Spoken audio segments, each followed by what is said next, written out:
kekuatan serta penghiburan diberikan Tuhan padaku. Tiap hari aku dibimbingnya, tiap jam dihibur hatiku. Selamat pagi dan shalom bagi Bapak, Ibu, Saudara-saudari yang terkasih di dalam Kristus Yesus. Hari ini kita kembali bersuka cita untuk segala anugerah Tuhan yang masih Dia berikan kepada kita melalui kesehatan, hari yang baru, nafas kehidupan, serta kesempatan untuk menikmati berkatnya hari ini. Mari mengawali hari ini dengan mendengarkan firman Tuhan. Kita berdoa. Kasih karunia dan damai sejahtera dari Allah Bapa kita dan dari Tuhan Yesus Kristus menyertai kamu. Amin. Firman Tuhan yang menjadi renungan bagi kita hari ini tertulis di dalam kitab 1 Tesalonika 4 ayat yang ke-9. Beginilah firman Tuhan.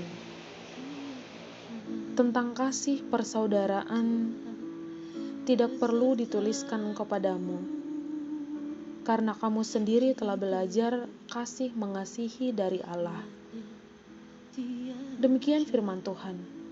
Bapak, Ibu, Saudara-saudari yang terkasih, Paulus memberi dorongan kepada jemaat Tesalonika, karena Paulus tahu bahwa tentang mengasihi mereka sudah sangat paham, dan tentunya mereka sudah merasakan dan mempraktekkan. Hal ini sangat terlihat jelas dari perkataan Paulus dalam nats ini, karena kamu sendiri telah belajar kasih mengasihi dari Allah. Ini merupakan alasan yang sangat kuat bagi Paulus. Allah yang adalah kasih, Dia yang mengajarkan hidup mengasihi kepada kita. Allah bukan saja sekedar memberikan ajaran berupa teori. Dalam 1 Yohanes 4 ayat 19 dikatakan, kita mengasihi karena Allah lebih dahulu mengasihi kita. Dan bukti kasih Allah juga sangat luar biasa, yaitu Ia telah mengaruniakan anaknya yang tunggal. Paulus mendorong jemaat di Tesalonika untuk hidup lebih sungguh-sungguh lagi dalam kasih dan setia melakukannya. Bapak, Ibu, Saudara-saudari, di zaman sekarang ini yang semakin maju dan semakin canggih, kasih dalam diri kita sedang diuji. Terlebih lagi saat menghadapi masa-masa pandemi ini. Semakin banyak orang yang mementingkan diri sendiri tanpa peduli orang lain. Dan juga ada yang mementingkan diri sendiri dengan menjatuhkan orang lain. Di masa pandemi ini juga kasih persaudaraan diuji. Bagaimana mereka yang mampu dan bisa untuk membantu orang lain, untuk menunjukkan tindakan nyata dari kasih tersebut.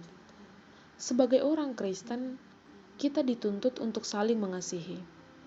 Karena hukum yang terutama dalam kekristenan adalah hidup untuk mengasihi. Mengasihi Tuhan Allah dengan segenap hati, segenap jiwa, dan segenap akal, serta mengasihi sesama manusia seperti diri sendiri. Mengasihi merupakan bukti iman percaya kepada Allah. Dimanapun kita berada, tetap bersungguh-sungguh dalam kasih dan konsisten melakukannya tanpa melihat latar belakangnya. Dalam setiap pekerjaan, bekerjalah dengan kasih, supaya menghasilkan yang baik dan yang berguna. Dalam setiap perkataan, berkatalah dengan kasih. Mengasihi membuat kehadiran Allah semakin nyata dirasakan banyak orang. Seseorang dapat memberi tanpa mengasihi, tetapi orang yang mengasihi tidak mungkin tidak memberi.